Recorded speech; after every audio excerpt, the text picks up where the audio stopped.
قرآن مجید میں ہے ان اللہ لا یستحی من الحق، کہ اللہ تعالیٰ حق بات بیان کرنے سے حیا نہیں کرتے۔ حدیث میں بھی بعض ایسے مسائل کو اللہ کے رسول نے بیان کیا ہے صلی اللہ علیہ وسلم نے جو بظاہر حیا کے خلاف ہیں، مگر اس لیے بیان کیا کہ اگر آپ صلی اللہ علیہ وسلم بیان نہ کرتے تو لوگ ان بے شرمی کے کاموں میں مبتلا ہو جاتے۔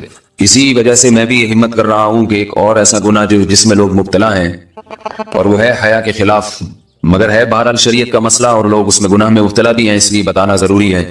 وہ یہ ہے کہ لوگ شادی کے بعد بھی آج کی نوجوان نسل زوجہ سے، بیوی سے غیر فطری طریقے سے ہم بستری کرتے ہیں۔ انٹرنیٹ پہ بےہودہ فلمیں دیکھتے ہیں تو جو چیز انگریزوں کی دیکھ رہے ہیں کہ ان کے کلچر آہستہ آہستہ میڈیا کے ذریعے ہمارے معاشرے میں بھی آ رہا ہے۔ اللہ کے رسول صلی اللہ علیہ وسلم نے لعنت فرمائی ہے، ایک روایت میں ہے کہ اللہ اس کی طرف دیکھے گا نہیں کہ جو اپنی زوجہ سے پچھلے راستے سے ہم بستری کرے گا۔ یہ بیماری بھی، یہ گندگی بھی لوگوں میں پھیلتی جا رہی ہے، خاص طور پہ جن کو لڑکوں سے بدفعلی کی عادت پڑ جائے تو وہ زوجہ سے فطری راستے سے ہم بستری نہیں کرتے۔ اللہ نے فرمایا کہ نساؤکم حرث لکم، یہ تمہاری زوجات ہیں، بیویاں ہیں، یہ نسل بڑھانے کے لیے ہیں۔ تو اسی راستے میں انسان اپنی خواہش کو پوری کر سکتا ہے جس راستے سے نسل بڑھتی ہے، اس کے علاوہ کسی اور راستے سے اپنی خواہش کو پورا کرنا یہ حرام ہے، گناہ کبیرہ ہے، گندگی ہے۔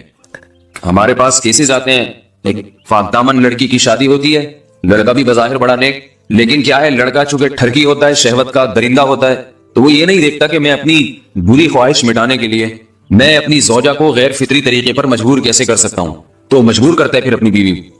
اس میں جو عورتیں زیادہ پاک دامن نہیں ہو، نیک نہ ہو، یا ان کو یہ ڈر ہو کہ طلاق ہو گئی تو ہم کہاں جائیں گے، وہ پھر اپنے شوہر کے ساتھ اسی غیر فطری طریقے پر آمادہ ہو جاتی ہیں، اور اس کا عذاب اور اس کا وبال یہ ہوتا ہے کہ کچھ دنوں میں ان کو بھی اسی کی لت پڑ جاتی ہے۔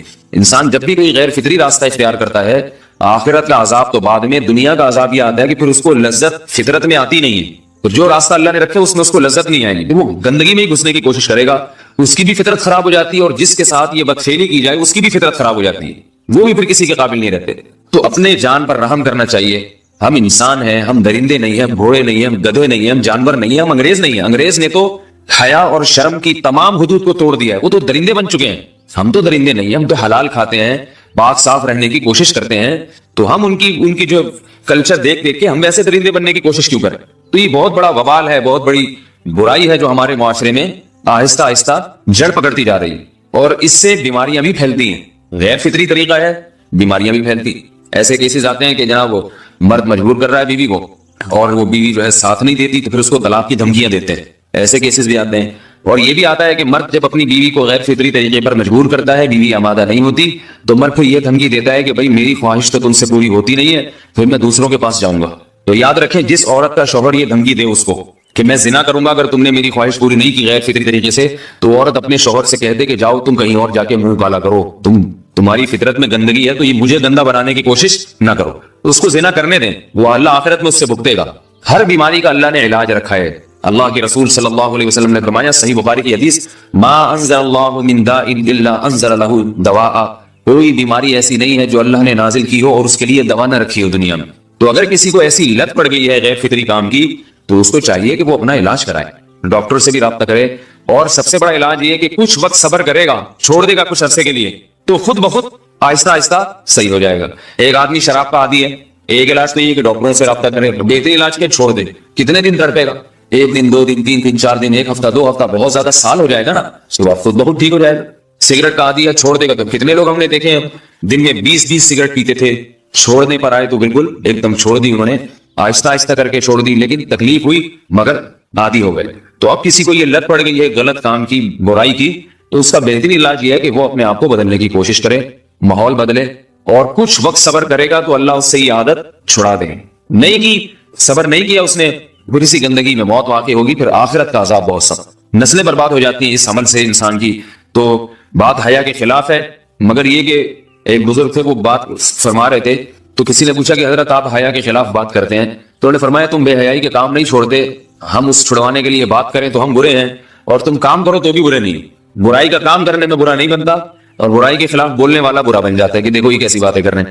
تو وہی باتیں ہیں، اس لیے ہیں کہ یہ معاشرے میں یہ برائی پھیلتی چلی جائے گی، اور یہ ہماری اپنا کلچر نہیں ہے، یہ امپورٹ ہو رہا ہے باہر سے، یہ امپورٹ ہو رہا ہے، یہ وہاں میڈیا کے ذریعے آ رہا ہے۔ تو وہ چیزیں دیکھا نہ کریں اور ان لوگوں سے دور رہا کریں۔ ہمیں تو دین کا داعی ہو کے ان کو ہدایت پر لانا تھا، بجائے ہم ہدایت پہ چل کے دوسروں کو چلانے والے بن کے ان کے راستے پہ ہم نے چلنا شروع کر دیا. اللہ تعالیٰ ہمیں اب دیکھیں ان کے ہاں ایڈس کا مرض پھیل گیا ہے. آپ بتائیے یہ ایڈس کا مرض ہمارا ہے کیا؟ یہ بیماری ہماری ہے یا ان کی ہے؟ ہمارے یہاں بیماریاں ہیں، کھانسی ہے، نزلہ ہے، ٹھیک ہے نا، بلڈ پریشر ہے، شوگر ہے، یہ بیماریاں ہماری ہیں. کوئی اللہ کا شکر ہے گندی بیماری ہمارے یہاں نہیں ہے. جتنی گندگیاں ہیں وہاں سے آ رہی ہیں. ایڈس کا مرض وہاں سے امپورٹ ہوا ہے. وہ ایڈس کا مرض اسی بدفعلی کی وجہ سے پیدا ہوتا ہے، اسی سے جراثیم پیدا ہوتے ہیں. اور اتنا خطرناک مرض کے ایسے متعدی ایسے پھیلتا ہے. افغانستان میں ایڈس کا ریشو 0 تھا، 0. وہ جانتے نہیں تھے کہ ایڈس کا مرض ہوتا کیا ہے. جب سے امریکن آرمی، برطانیہ آرمی افغانستان میں آئی ہے، فوجی آئے ہیں، افغانوں میں ایڈس کا مرض پھیل گیا ہے. انہوں نے وہاں بدفعلیاں شروع کر دی ہیں. تو وہ تو حالانکہ ان کے لیے زنا کتنا سستا ہے، کتنا سستا ہے نا ان کے لیے زنا، پھر بھی وہ لڑکوں کی طرف مائل ہوتے ہیں.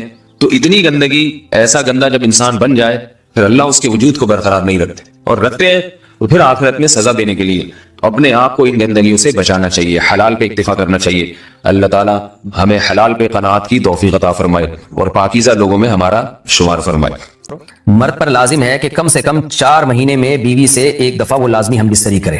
تو اگر وہ 4 مہینے میں ایک دفعہ بھی نہیں کرتا تو پھر جو ہے وہ دیانتاً ذمہ دار ہوگا. اس بات کا خطرہ ہے کہ وہ گناہ گار ہو، کیونکہ حضرت عمر رضی اللہ تعالیٰ عنہ نے قانون بنایا تھا کہ 4 مہینے سے زیادہ کوئی بیوی سے دور نہ رہے. تو کم سے کم اتنا ہے لازمی. تو اس سے زیادہ بھی اگر کوئی مرد بیوی کے قریب نہیں آ رہا تو پھر وہ ظالم کہلائے گا شریعت کی نظر. حج کے دوران باقی ہر عورت اور ہر مرد کے حالات مختلف ہوتے ہیں. بعض عورتوں میں خواہش زیادہ ہوتی ہے، بعض میں کم ہوتی ہے. یہ نیچرل ہے، اس کا کوئی اس سے تعلق نہیں ہے کہ عورت کوئی بری ہے. بعض عورت میں یہ خواہش نفس بہت زیادہ ہوتی ہے، اس کی ریکوائرمنٹ بہت زیادہ ہوتی ہے، تو لوگ پھر مرد اس بیوی کو برا سمجھنا شروع کر دیتے ہیں، حالانکہ اس کا برائی اور اچھائی سے تعلق نہیں ہے. جیسے مردوں میں صحت کے لحاظ سے اور ان کے جو مینٹل ہیلتھ ہے اس کے لحاظ سے مردوں میں فرق ہوتا ہے. کسی میں خواہش بہت زیادہ ہوتی ہے، کسی میں کم ہوتی ہے. تو اس طرح خواتین میں بھی ہوتی ہے. بہت سی پاک دامن عورتیں ہوتی ہیں لیکن ان میں ڈیزائرز بہت زیادہ ہوتی ہے. تو یہ سب کی الگ الگ اللہ نے فطرت بنائی ہے. تو میاں بیوی اس کو ایک دوسرے کو بہتر سمجھ سکتے ہیں کہ کس کی کیا ڈیزائرز ہیں. بہرحال اگر مرد میں عورت کی ڈیزائرز پوری کرنے کی طاقت نہیں، عورت میں بہت زیادہ ڈیزائرز ہیں، مرد میں کم ہے، تو ایسی صورت میں عورت پھر مرد سے طلاق مانگ سکتی ہے کہ بھئی میں سیٹسفائی نہیں ہو پا رہی ہوں اور میری ریکوائرمنٹ زیادہ ہے. تو مرد اگر طلاق دے دے تو اچھی بات ہے، نہیں دے تو پھر عورت کو چاہیے اسی کے ساتھ گزارا کرے. ہاں اگر 4 مہینے تک بھی مرد بیوی کے پاس نہیں آتا ہے تو پھر مرد پر لازم ہے کہ عورت کے مطالبے پر اس کو وہ چھوڑ دے، کیونکہ پھر تو جوان عورت کو بہرحال گناہ کا خطرہ ہے. جسمانی تعلق نہ رہنے سے نکاح پر اثر. لاہور سے کسی نے پوچھا اگر میاں بیوی کا آپس میں کوئی جسمانی تعلق نہ ہو تو کیا نکاح پہ کوئی فرق پڑے گا؟ نہیں، اس سے کوئی فرق نہیں پڑتا. جب تک شوہر طلاق نہیں دے گا نکاح ختم نہیں ہوگا. یا اگر شوہر جان بوجھ کر بیوی کا حق ادا نہیں کرتا اور 4 مہینے سے زیادہ اس سے ریلیشن قائم نہیں کرتا اور بیوی بھی جوان ہے، اس کو گناہ کا خطرہ ہے، تو پھر وہ عدالت میں کیس کر سکتی ہے اور پھر اس کا ایک پروسیس ہے، کس طرح سے نکاح ختم ہوگا تو اس پروسیس کو فالو کر سکتی ہے وہ. تو خلاصہ یہ ہے کہ شوہر گناہ گار تو ہوگا کہ اس میں طاقت بھی ہے اور بیوی بھی جوان ہے، تو کیوں اس کا حق ادا نہیں کر رہا، لیکن نکاح خود بخود ختم نہیں ہو جاتا.